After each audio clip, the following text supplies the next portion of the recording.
Welcome guys, and in this video I'm going to show you how to add text in LTspice.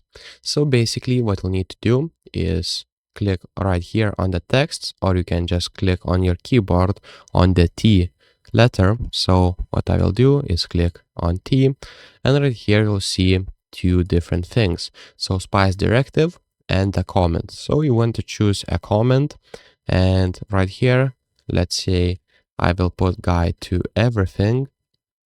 And if I put font size to a little bit bigger to be easier to read, I will click OK, and I will be able to put somewhere where I need to.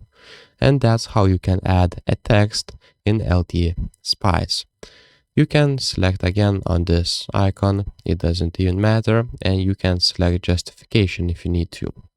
So that's pretty much it, guys. If this video was been helpful, please make sure to subscribe to Guide to Everything, comment down below for the algorithm, and see you in the next one.